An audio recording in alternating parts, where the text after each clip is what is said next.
Mambalele bao bao bao mambalele bamwe baga mama mambalele bao bao bao mambalele alu pape la me mambalele bao bao bao mambalele konye la me bamwe mambalele bao bao bao mambalele kiyele we bude mambalele bao bao bao mambalele kiyele bonjour mambalele bao bao bao mambalele tade suwakala.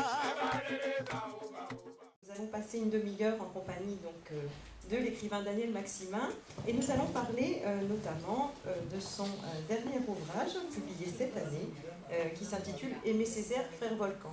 Alors je fais un petit rappel sur Daniel Maximin que peut-être certains d'entre vous ne connaissent pas encore bien. Alors Daniel, vous êtes né à la Guadeloupe, vous êtes... alors je parle de la carrière d'écriture, vous êtes poète, romancier et essayiste. Vous avez une œuvre d'une quinzaine d'ouvrages, dont certains en collaboration. Et pour ne citer que quelques titres, le premier roman, Les eaux et les soleils, en 1981, et depuis bien d'autres, comme L'île et une nuit, Les fruits du cyclone, ou encore L'invention des désirables, qui était un recueil de poésie.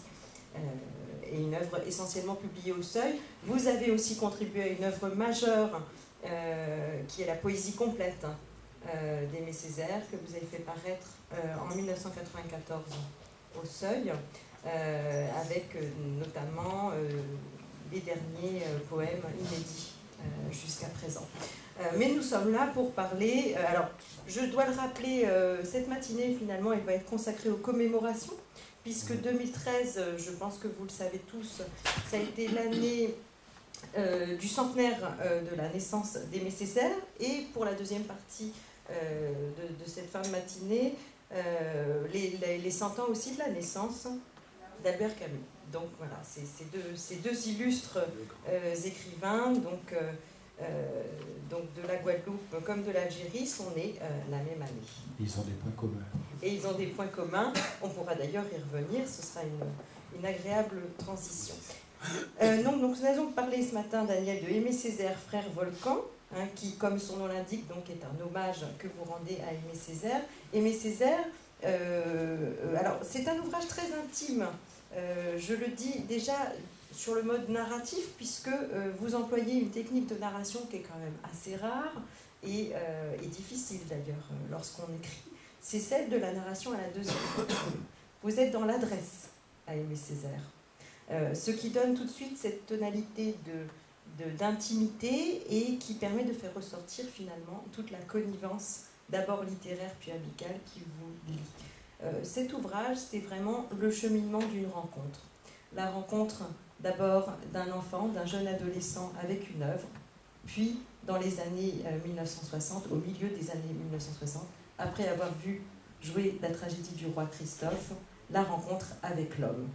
Et toute l'œuvre et toute votre création personnelle et votre cheminement intellectuel, finalement, qui découle de cette rencontre et de tout le bouillonnement culturel que vous avez connu.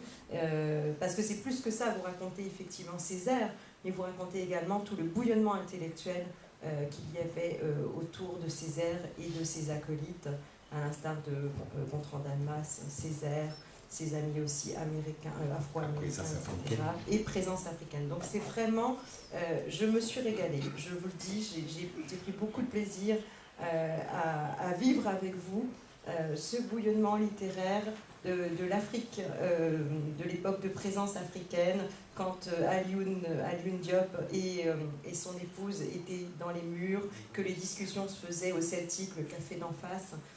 J'ai vraiment revécu, moi j'étais pas née, mais vécu ça avec vous, et je vous en sais gré. Alors, qu'est-ce qui vous a conduit, par-delà l'hommage à Césaire bien évidemment, à livrer finalement cette intimité? Parce que là, vous livrez finalement complètement un pan de votre existence et votre lien à Aimé Césaire. Merci de cette présentation, chère Nathalie, et bonjour à vous tous. C'est une chose très simple, c'est le goût de la transmission, de la médiation. Cette relation était intime au sens où ce n'était pas exposé à l'extérieur, c'est ce qui explique qu'on ait pu faire un certain nombre de choses et qu'il m'a laissé s'occuper, par exemple, de ses publications, sans que personne ne le sache. Césaire faisait des poèmes et il ne faisait pas de livres. Et donc les poèmes étaient là et on est resté, dans ma jeunesse, pendant 20 ans sans avoir un recueil de Césaire. Hein. Le dernier, c'était en 1960, Cadastre et Ferment. Et puis, il n'y a plus eu de recueil. Et le suivant, ça a été en 1981, Moi la Mineure.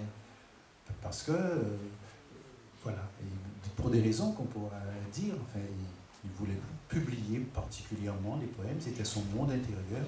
Il y avait le monde politique. C'était lié aussi à sa vie politique, il était très active à cette extériorisant totalement. Oui. Et donc, il y avait comme ça un monde à lui, quoi, dans lequel il exprimait des choses sur sa vie, sur ses douleurs, ses blessures, la fin de son grand amour avec sa femme, Suzanne Césaire, qui a un rôle majeur. Il m'a dit un jour, on respirait ensemble. Ça veut beaucoup dire. Et dans leurs œuvres, à tous les deux, il y a des choses comme ça d'une grande connivence. Il était dans une grande solitude, et donc c'était son monde à lui.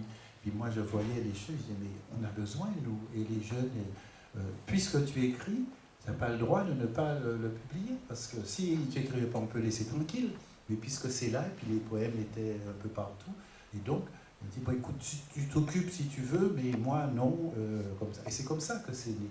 Et donc, ben voilà, je compilais, donc je lui demandais alors quel titre pour celui-là, et puis qu'est-ce qu'on met en premier, et puis voilà, et j'allais porter ça.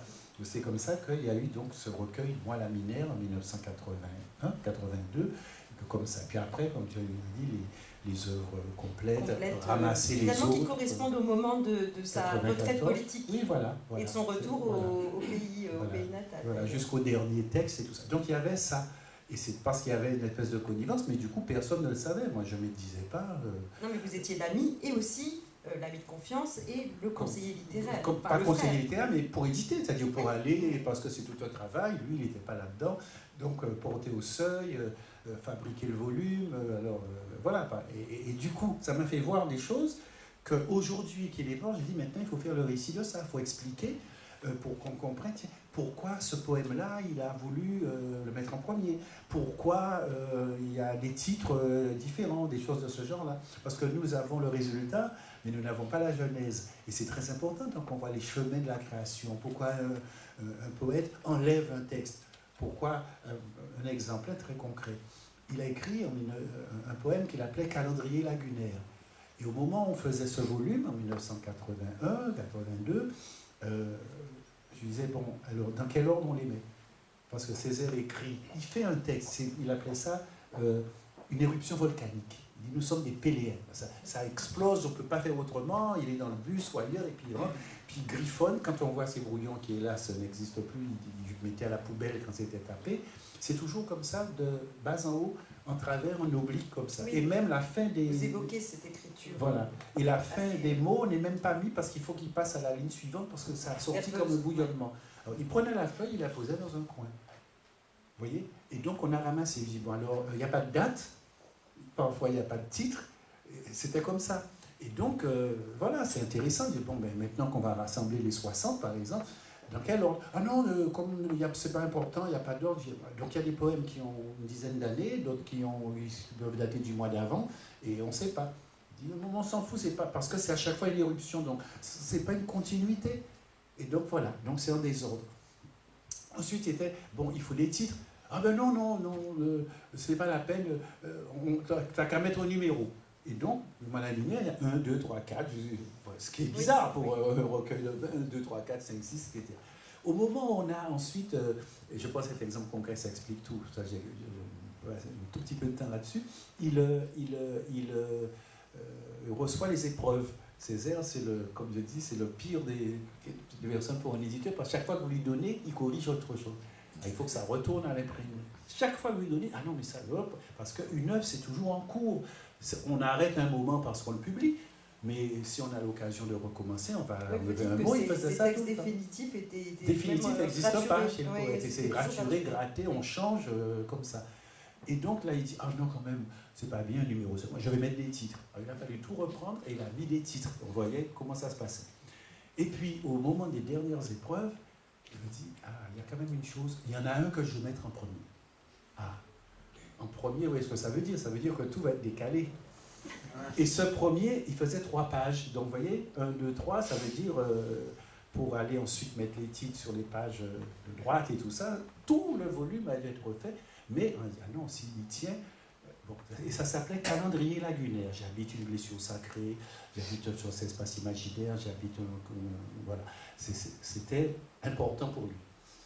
Et ça finissait par la pression atmosphérique, ou plutôt l'historique, agrandit démesurément mes mots MAUX, même si elle rend somptueux certains de mes mots MOTS. Et il a dit, celui-là, je le veux en premier. Bon, ben voilà. C'était le seul pour lequel il a dit... Il me dit ça en 1981. Et en 2008, au moment où il achète une concession dans le nouveau petit cimetière de Fort-de-France, et donc son assistante, Joël, lui demande, alors monsieur le maire, il va falloir écrire quelque chose, qu'est-ce que vous voulez comme phrase, comme extrait, comme poème Et alors là, il a regardé, mais mon poème. Donc vous imaginez là, c'est monsieur, votre poème. Lequel? Ah non, mon poème, Calendrier lagunaire. Vous voyez? 30 ans après, on lui dit ça. Alors, le poème, il fait 3 pages. Et donc, elle prend le poème, elle va chez le marbrier, qui doit faire, il doit écrire la chose. Le marbrier regarde, ah non, vous direz à M. Césaire qu'il est trop long, parce que ça ne sera pas bien. Voilà, on devra l'écrire trop petit, et donc ça ne pourra pas aller pour la tombe, parce qu'il faudra se pencher pour lire et tout ça. Et donc elle reprend le poème, elle va voir Aimé Césaire, il dit, non, je ne veux pas d'extrait, je veux tout. Du premier, j'habite une blessure sacrée, jusqu'au dernier vers, même si elle rend somptueux certains de mes mots. Non, je ne veux pas d'extrait, je veux tout. Alors, eh bien, sur sa tombe, il est mort quelques mois après, au mois d'avril, vous avez Calendrier lagunaire en entier. Vous voyez, raconter ça, ça explique plein de choses, parce qu'au fond, c'est son bilan de vie, c'est tout ça. Il dit, voilà, j'habite. Il dit, dans le poème, il dit, à vrai dire, je ne sais plus mon adresse exacte. C'est un poème qui fait 2 pages. Hein. Mais oui, je ne sais plus mon adresse exacte sur sa tombe. Vous voyez? Et ainsi de suite. Et c'est magnifique, mais le début lui seul, tu peux dire le début. J'habite une blessure sacrée, j'habite des ancêtres imaginaires, j'habite un vouloir obscur, j'habite un long silence, j'habite une soif irrémédiable, j'habite un voyage de 1000 ans, j'habite une guerre de 300 ans. Voilà, vous voyez, ça suffirait, ça fait... Voilà. Absolument. Et non, je veux tout. Et pourquoi? Parce qu'à la fin, vous voyez, la pression agrandit démesurément mes mots, toutes les douleurs, les souffrances, et il faut que je les dépasse pour faire ma poésie, mes écrits, mes pièces de théâtre, donc même si elles sont somptueux, certains de mes mots. Et le dernier mot sur sa tombe, eh bien, c'est le mot « mot ». Vous voyez, le poète a tout dépassé, toutes les douleurs, et ça finit par les mots. Et donc, ça, voilà, c'est un exemple de choses. Je dis, mais il faut que je dise ça. Parce que maintenant, c'est plus à moi, c'était dans cette intimité, ça permet de mieux faire comprendre l'homme, ses blessures, ses espérances, parce qu'il y a toujours l'espérance. J'habite une soif irrémédiable, rien n'arrêtera ma soif. C'était ça. Effectivement, bon, on vous connaît en tant qu'écrivain, et effectivement pour votre relation que vous avez eue avec l'auteur, mais on apprend aussi, puisque vous remontez à votre enfance, que la rencontre avec Césaire s'est faite quand même très tôt par le texte et particulièrement par le cahier. Vous citez cet extrait où vous reconnaissez qui est la Guadeloupe fendue en 2 de sa raie dorsale et de même misère que nous. Voilà. C'est-à-dire, dans mon enfance, un livre c'est quelque chose qui se passait ailleurs. Vous voyez, il n'y avait pas de roman pas beaucoup d'histoires sur notre propre pays. Un grand écrivain comme Wesley Paul dit ça, et il dit, mais moi, j'ai pensé à devenir écrivain. Un jour, dans le journal, j'ai lu une histoire et il y avait le nom de ma rue dedans. Parce que les histoires, vous voyez, c'est Monte Cristo, ou c'est Balzac, ça se passe ailleurs. C'est l'Europe, c'est la France, c'est pas dans nos rues de Basse-Terre, de Fort-de-France. Et le cahier de retour au pays natal que mes parents ont acheté tout de suite, vous voyez, je dis, on est nés ensemble, quelque part. Et donc, c'est un petit livre, quand on est adolescent, on a 10 ans, on regarde là sur le divan les livres que papa et maman ont achetés. Il y a des gros, on ne les touche pas, puis il y a des tout petits, puis on regarde. Et alors, j'ai lu ça, comme on lit un livre, et puis je vois, il parle des parents, il parle de ses frères et sœurs qui sont 6 comme moi, il est deuxième, il dit voilà la turbulence de mes 6 frères et sœurs. Et puis alors la maison, il y avait le père un peu silencieux, fantasme, c'était comme le bien. Et puis alors la maman qui est là et puis qui, pour notre faim et notre soif insatiable, pédale, pédale, pédale sur la machine Singer. On a envie de dire que tout le monde avait des machines Singer, puisque c'était la machine même des pauvres, puisqu'on n'allait pas acheter les vêtements, on fabriquait les vêtements pour les enfants comme ça. Et donc, de Pestre, Glissant, pratiquement tous les écrivains ont une mère couturière, vous voyez. Et moi, lisant ça, je dis, mais il parle de nous, mais parce que ma mère était couturière même, pas seulement faisant pour nous. Et donc, on était 7 enfants. Et donc, on avait 2 grands lits, les 3 garçons, les 2 filles et la grand-mère de l'autre côté. Et la nuit, quand il y avait les coups de feu, c'est-à-dire mariage, les commandes. Elle était très bonne couturière, il y avait les commandes, tout le monde voulait que ça soit elle. Et passait la nuit, et il y avait la machine. Alors, au début, c'était à la main. Et puis après, il y avait la pédale, comme ça. Et nous, on jouait, quand il n'était pas là, on se mettait avec la roue de la pédale, on faisait une voiture. Et puis, à la fin, un jour à Noël, mon père a fait le truc électrique. Et vous voyez, mais c'est toute notre vie. Et là, c'est très important parce que on se rend compte que le poète, il est complètement ancré dans une réalité. Césaire est universel parce qu'il est profondément antillais. Vous voyez, il y a tout, toutes les misères du monde, tous les espoirs du monde. Il y a le soleil, il y a la beauté, il y a l'eau fraîche, il y a tout ça, il y a le foisonnement des fruits. C'est le paradis. Alors, quand on dit les Antilles, on en sourit, on dit ah, c'est bien. Et en même temps, c'est l'enfer le plus absolu, puisque vous avez les cyclones pour l'air, les raz-de-marée pour l'eau, les éruptions volcaniques pour le feu, et il manque la terre, les séismes. Et donc, on a un condensé du monde, et donc lui, en nous racontant une chose aussi simple que celle-là, voilà, la mer pédale la nuit, mais c'est universel, parce que un jeune Chinois ou quelqu'un, un fils de paysan dans le monde, en Suède, partout, découvre un essentiel qui est à la fois très ancré et très universel. Et donc, c'est le premier livre qui m'a montré notre monde, notre pays. C'est comme ma mère, c'est comme mon père. Voilà. Et puis, il parle aussi de la ville plate, étalée.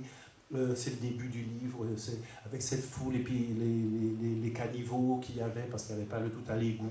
Voilà, il y a toutes les saletés de la ville. Moi, c'est quand j'allais chez mes grands-parents à Pointe-à-Pitre, puisqu'on était à Saint-Claude, c'est le volcan, c'est haut, on a toute l'eau qu'on veut, toute l'eau fraîche, toutes les fleurs, et puis on va à Pointe-à-Pitre où il n'y a pas de l'autre moitié de la Guadeloupe, il n'y a pas un fleuve, il n'y a pas une rivière, c'est la sécheresse, on voyait des choses bizarres, du sable et puis des fleurs en plastique et trempées, piquées dedans. Mais pour que des fleurs, on en a plein, on en amenait des brassées, et là, c'est le récit d'un Fort-de-France. La même chose, la saleté, les égouts, et qu'il faut arriver quand même à construire. Quand on allait chez les vieilles tantes, il y avait l'eau sale et des choses comme ça. Donc, si vous voulez, Césaire est celui qui nous a ramenés dans nos pays, dans nos mondes, et en même temps, en disant, attendez, on n'est pas que ça. Avec tout ce qu'on a comme condensé, on est le monde entier, et c'est pareil, on disait, c'est vrai, on n'est pas enfermé, on est lié au monde noir, on est lié à l'Europe, on est lié à l'Afrique, on est lié à l'Amérique, on est lié même à l'Asie, puisqu'il y avait beaucoup d'hindous venant de l'Inde dans nos Antilles. Moi, dans ma rue, j'avais tout ça. J'avais une dame vietnamienne en costume vietnamien qui avait épousé un soldat. Vous voyez, il y avait les hindous qui amenaient les cultures vivrières, les blancs, les noirs. C'est le monde entier qui est là. Et donc, Césaire exprime ça. Et donc, il nous dit, n'oubliez pas, hein, vous n'êtes pas que ça. Vous êtes le monde, nous sommes le monde. Et dans le même texte, je lis, où il cherche qui il est, après avoir lu cette ville plate, étalée, je lis une autre chose. Qui suis-je ? Je suis un homme juif, je suis un homme pogrom, je suis un homme hindou de Calcutta, je suis un homme de Harlem qui ne vote pas. Vous voyez, c'est-à-dire que je suis un homme cafre. Les 4 continents sont dit pour dire voilà ce que je suis au début. Et quelque part, et il écrit ça, c'est un jeune homme. Il a 23 ans quand il écrit ça. Il n'y a pas encore Hitler et la guerre de 39.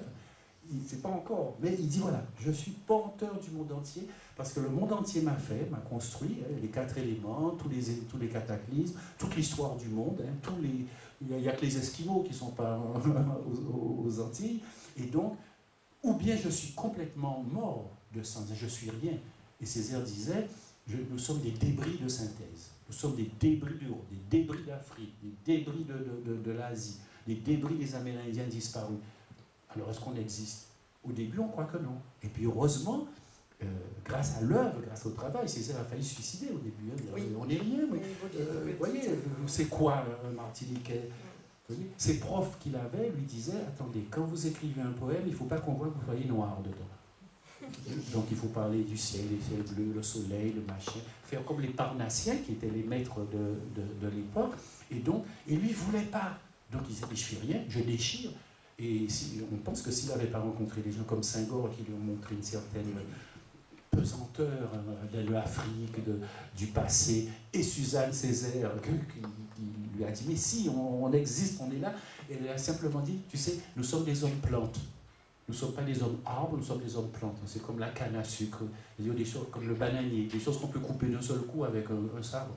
Donc c'est rien, c'est la fragilité. Mais si, regarde, ça donne. Le sucre, c'est ça qui le donne, cette fragilité. Et donc quand il a compris ça, le cahier, et moi je lis ça toujours à 13 ans, à 12 ans, et puis nous sommes debout, on nous a trompés. Vous voyez, le monde a besoin de nous aussi, et nous sommes debout à la barre, debout à la boussole, debout sous les étoiles, debout et libre.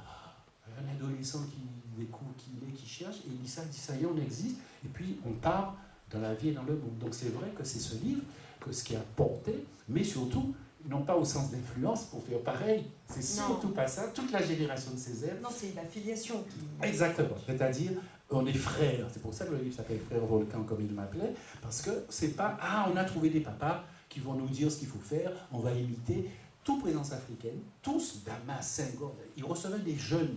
Vous savez, on a 18 ans, on est à la Sorbonne, on va voir ces grands qui ont écrit des livres. Oui, vous parlez de cette effervescence, et on a le sentiment que la librairie Présence africaine, qui existe toujours, qui est rue des Écoles, 25 bis rue des Écoles, faisait figure d'institut culturel. Ah ben c'était ça. C'était la maison de l'Afrique, en fait. Oui. Et de la Caraïbe, et de l'Amérique noire, et de tout ça. Et d'ailleurs, jusqu'à maintenant, il n'y a pas un centre culturel africain. Non. Et alors, c'est bien ça. Il y a probablement moins d'effervescence, mais c'est toujours... Pas forcément, quand même mais je veux dire, il y a comme ça, il y a une petite librairie où j'imaginais, on est étudiant, on dépend, je veux faire un travail sur Damas. Où est-ce qu'on écrit à qui? Alors on dit on passe à présence, on voyait aussi les balles, les choses qu'il y avait, les fêtes ou les concerts, il y avait les affiches, et puis les gens venaient, ils étaient là, tous, et on pouvait les voir, et tous sans exception, ils disaient, attendez, vous les jeunes, faites votre part, vous n'êtes pas là pour nous imiter, nous on a fait notre part, il faut se libérer, on ne va pas faire la libération pour dire aux gens maintenant soyez prisonniers de ce que nous on a fait. Et c'est pour ça que c'était porteur et que des gens de ma génération, les Sonny Laboutansi, les autres, Placoli, toute une génération de gens ont été portés par des aînés qui disaient nous sommes frères et que chaque génération doit faire sa part. Et c'est pour ça qu'on a eu cette fraternité un peu discrète comme ça, parce que c'était pas comme un père. Bon, il a des enfants, il en avait 6. Et moi j'ai des frères et sœurs, et moi j'ai un père. Donc, je n'ai pas besoin, surtout pas, de notre papa. Et lui n'a pas besoin d'enfants supplémentaires. Et ça explique, si vous voulez, que dans sa vie, lui qui est un père de famille nombreuse, donc c'est très important, c'est un père de famille nombreuse, il faisait la cuisine, des choses comme ça. Donc, il sait comment l'essentiel, c'est de porter à la vie, à l'existence et à la propre identité ceux qui viennent après, et non pas de les écraser en disant, allez, vous allez tous vous imiter, faire comme moi. Et c'est comme ça qu'il a par exemple 2 filles qui sont écrivains et son père en train de copier Ina Césaire, grand écrivain notamment de théâtre, et Michel qui a fait aussi des pièces de théâtre. Et ce que je dis dans le livre, c'est que elles sont écrivaines parce que c'est comme la mère, parce que Suzanne Césaire est morte jeune. Elle est morte, hélas, d'une tumeur au cerveau. C'était terrible pendant... Je n'ai pas connu. Il y a une douleur énorme dans la famille de cela. Et en fait, les filles, elles sont un peu les héritières du désir d'écriture de la mère, qui a écrit des choses magnifiques. C'est vous qui avez d'ailleurs fait paraître aussi les écrits de Suzanne. Voilà. Les écrits de Suzanne que vous avez découverts en parcourant la revue Tropique. Voilà. Puisque vos travaux de recherche à la Sorbonne portaient sur les revues du monde noir. Voilà. Et d'ailleurs, je le souligne parce que ça aussi, c'est une histoire dans l'histoire, mais cette revue Tropique, vous l'avez lue chez quelqu'un d'illustre, une autre personne de la Sainte Trinité de la négritude, si on peut dire, qui était Léon Damas, le frère, là aussi, que vous avez côtoyé jusqu'à la fin, jusqu'à sa mort en 1978. Tout ça est intéressant parce que c'est de l'ouverture, c'est pas, c'était normal pour eux. Vous voyez, moi, je vais étudier les revues du monde noir, pourquoi? Mais pour connaître, on ne connaissait rien. L'Afrique, aux Antilles, personne n'en avait parlé. Et puis c'est eux, dans leur petite revue qu'ils ont fait pendant la guerre. Il faut rappeler que pendant la guerre, les Antilles étaient en quelque sorte occupées. Parce que les gouverneurs étaient pétainistes, fascistes, et il y avait toute la marine française qui avait été réfugiée là-bas. Et quand il y a eu la défaite, elle a dû rester parce que, évidemment, ils n'allaient pas retourner pour aider Hitler. Il y avait le blocus fait par les Américains et les Anglais. Et donc, nous étions, au fond, comme occupés par le fascisme. Il y a eu du racisme, on a réuni les maires noirs, on a destitué les maires qui étaient de couleur noire. Enfin, vraiment, et on avait une armée d'occupation qui était toute cette marine qui n'avait rien d'autre à faire que de faire de l'oppression sur les gens des Antilles et de la Guyane. Et il y avait, encore une fois, toute la marine française et même l'ordre de la Banque de France. Et il y a eu de la résistance. Et ce que je voulais bien montrer là-dedans, c'est que Césaire, il n'est pas tout seul. C'est, le jour de sa mort, j'ai dit ça, c'est la Martinique qui a fait Césaire. C'est pas Césaire qui a fait la Martinique. Et ça, c'est très important. C'est pas un héros, c'est pas quelqu'un fabricateur de monde. Il est issu de cela. Et ceux qui sont plus âgés savent, nos parents, vos grands-parents, disaient, on était fiers de cette époque-là parce qu'on n'avait rien. C'était le blocus. Et on s'est débrouillé, on a fait des choses. Et on a même vaincu l'armée qui était là. Et les Antilles se sont libérées en 1943.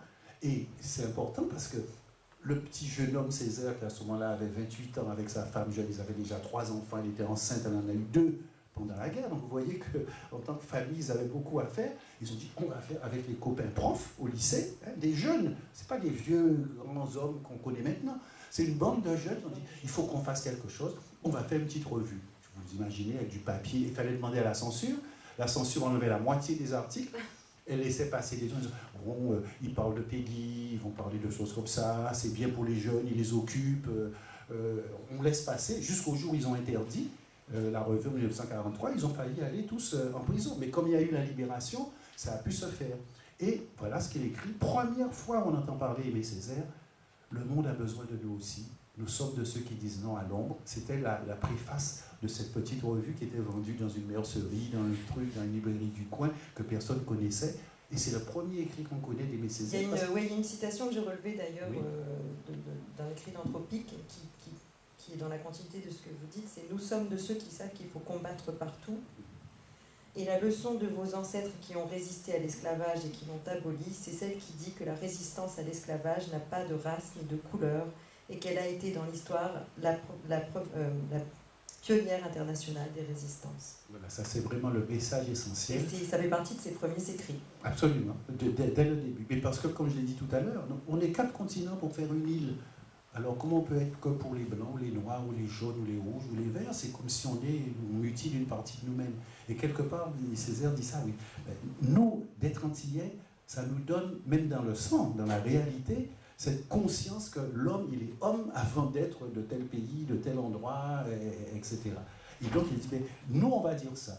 Et alors Hitler a gagné en 1941, il a gagné dans le monde pratiquement. Vous avez une petite bande de 5 profs du lycée de Fort-de-France qui disent on a fait une revue pour dire qu'il faut se battre contre ça. Et je donne aussi un exemple politique intéressant, c'est que Haïti, qui n'est rien, hein, eh bien, Haïti a déclaré la guerre à l'Allemagne, le premier pays d'Amérique. Oui, ça c'est... Le premier pays d'Amérique, Haïti n'avait rien. Le pauvre Hitler, on sait bien que ça ne l'a pas dérangé beaucoup d'apprendre que Haïti lui a déclaré la guerre. Mais vous voyez la force symbolique que ça veut dire.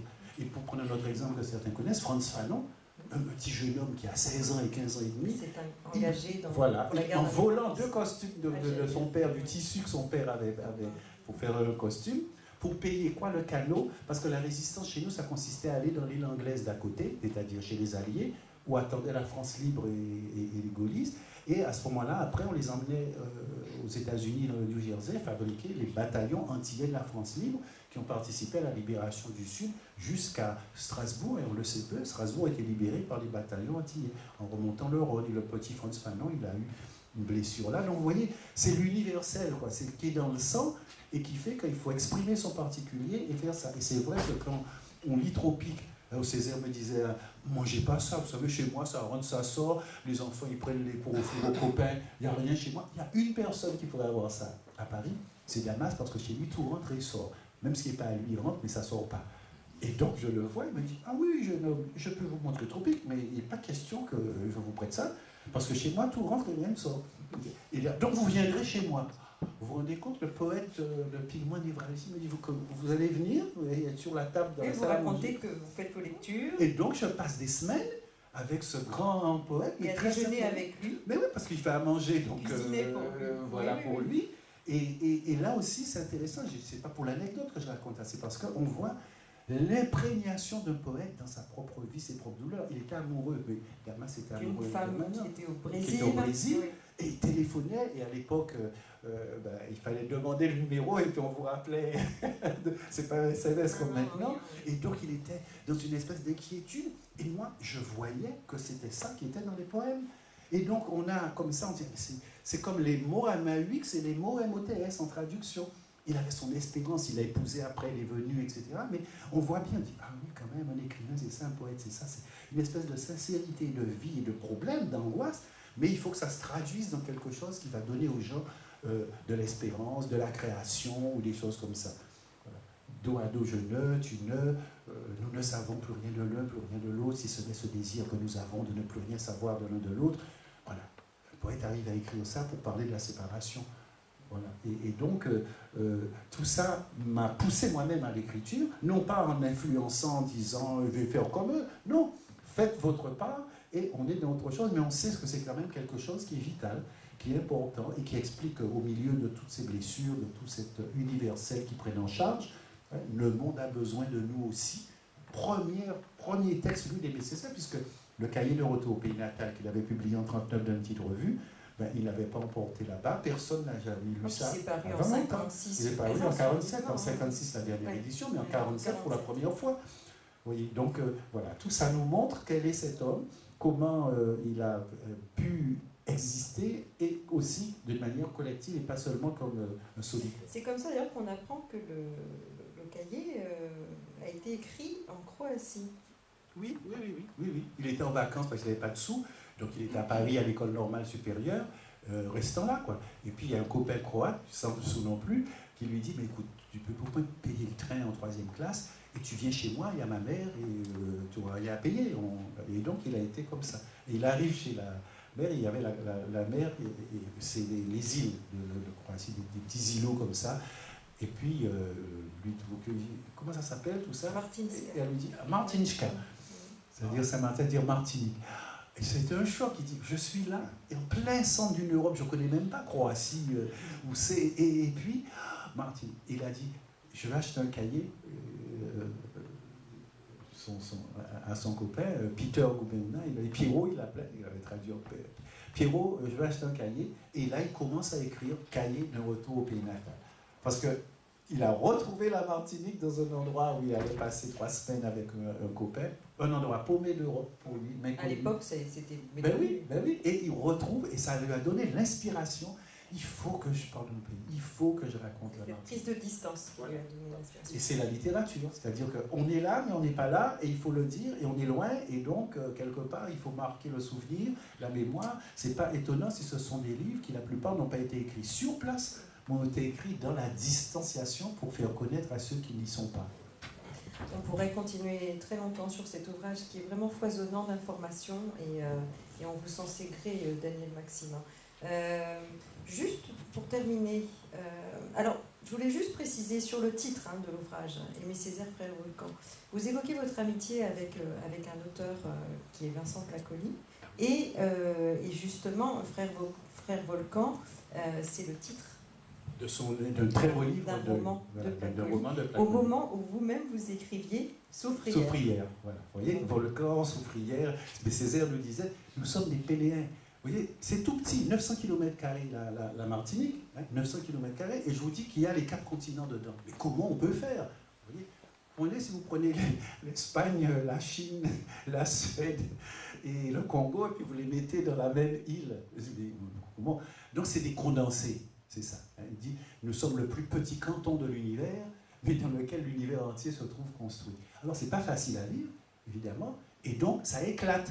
Et c'est pour ça qu'il dit, c'est une montagne c'est tranquille, il n'y a rien qui se passe, c'est lourd, c'est gros, puis boum, ça bouillonne à l'intérieur, mais on ne voit pas. Et puis un jour, boum, ça éclate, et lui, il a vu ça, son grand-père a vu ça, et son père, et ça fait, les gens sont, je ne sais pas, 1902, 35 000 habitants, la capitale française de l'Amérique, Saint-Pierre, une énorme ville, en pierre de taille et tout ça, qui en 20 secondes disparaît. Vous voyez, il dit, mais nous, c'est ça, nous. Parce que si ça fait ça en 20 secondes, vous pensez bien que ça faisait des décennies, depuis la dernière éruption de 2 siècles avant, que ça se préparait. Et donc voilà, il dit c'est pour ça, et ça explique ce que je disais sur son écriture, le fait que les mots, on ne peut même plus lire, il faut deviner quel est le mot qu'il a mis, parce qu'il y a l'urgence. Et puis quand on fait une éruption, on ne sait pas où ça va. Vous voyez, ça éclate, on est quelque part dépassé. Hein. C'est pas rationnel, c'est pas comme ça. Et ce qui permet de faire ça, de dire des choses, ces espérances comme ces valeurs d'une manière comme ça, eh bien c'est justement la poésie, parce que la poésie, c'est ce qui nous dépasse. C'est ce qui dépasse toujours la clarté, l'explication. Attends, je vais t'expliquer, mets-toi là, on va discuter, on va réfléchir. Non, le poème, il fait éclater les choses, et puis après, on tourne autour, on regarde qu'est-ce que cette lave et ce feu a donné, et c'est donc la poésie. C'est pour ça qu'il dit la poésie, c'est la parole essentielle, même dans son théâtre, même dans ses discours à l'Assemblée nationale, même dans ses livres d'histoire sur Haïti, il y a toujours l'élan de cette parole poétique, parce que c'est celle qui, pour lui, va le plus au fond. La lave, le truc qu'on ne voit pas, on voit une montagne, il n'y a rien, mais en réalité, il se passe des choses, et c'est ce que le poète, lui, va chercher. Merci Daniel Maxima. Je pense que la discussion pourra éventuellement se poursuivre lors de votre séance de dédicace, parce que sur cet ouvrage, il y a vraiment beaucoup à dire. Hein. C'est vraiment un ouvrage qui foisonne d'informations sur toute une période, hein, sur le mouvement de la négritude, sur toutes les amitiés de Césaire, d'une génération, la génération présence africaine aussi que vous qui a fait la décolonisation. Qui a fait la décolonisation et que vous décrivez dans toute cette intimité que vous avez pu y percevoir aussi. Et puis toute l'œuvre de Césaire que vous avez découvert, la première représentation de la tragédie du roi Christophe au théâtre de l'Odéon, etc. Donc toutes les étapes marquantes, hein, à la fois dans le cheminement de l'œuvre et dans votre rencontre aussi avec j'ai envie de dire dans l'actualité aussi, parce que cet homme est mort, hein, il avait dit il va sans dire que j'ai pris soin de ma parole. Je croise mon squelette, qu'une faveur de fourmi emporte à sa demeure, il va sans dire que j'ai pris soin de ma parole. C'est tellement vrai que jamais on n'entend parler de lui depuis qu'il est mort, qu'il y a beaucoup de choses. Et pour donner un exemple de théâtre, la Saison au Congo, qui est une pièce magnifique, mais difficile à jouer parce qu'il y a beaucoup de monde, ouais. Eh bien, elle est jouée en ce moment même par le TNP, donc un grand théâtre français qui a recruté 35 comédiens africains. Et c'est une formidable aventure qui va venir d'ailleurs, je le dis pour ceux qui s'habitent là, puisqu'elle vient à Sceaux, au théâtre des Gémeaux, c'est-à-dire à 2 pas d'ici, et que c'est une expérience formidable qu'on n'a pas vue depuis 1967, quand il a été monté par Jean-Marie Serrault pour la première fois. Donc c'est un peu ça, vous voyez, en effet, il y a le théâtre qui a été le moment où il avait le collectif. Parce que là, c'est des comédiens qui vous disent écrivez pour nous, hein, on n'a pas de pièce, il n'y a pas de rôle pour nous les Noirs, il faut écrire. Un grand metteur en scène, Jean-Marie Serrault. Et d'un seul coup, Césaire s'est lancé dans le théâtre, qui est une des autres raisons pour lesquelles la poésie reste un refuge. J'ai la politique, et puis en plus, voilà, on est dans le théâtre, dans le collectif, dans le bonheur de l'action commune. Et on a eu 64 la tragédie du roi Christophe, 67 une saison au Congo, 69 une tempête d'après la tempête de Césaire, et ça allait continuer, mais Serrault est mort. 70. Et là, voilà, ça s'est un peu délité et il a arrêté d'écrire du théâtre. Mais sinon, c'était parti pour vraiment du bonheur collectif du théâtre et qui explique le repli du poète sur sa chambre, le soleil de minuit de ma lampe, et que là, il ne fallait pas le déranger. Quoi. Et donc, on l'a un peu dérangé en prenant les petites chemises où il y avait des textes pour dire on va le donner parce que les jeunes en ont besoin. Merci beaucoup. Donc vous pouvez retrouver Daniel. Merci à vous. Africain, peuple, awaya, waya, waya. Africain, peuple, maman. Awaya, waya, waya. Chef africain mort. Awaya, waya, waya. L'Afrique, peuple, maman. Awaya, waya, waya.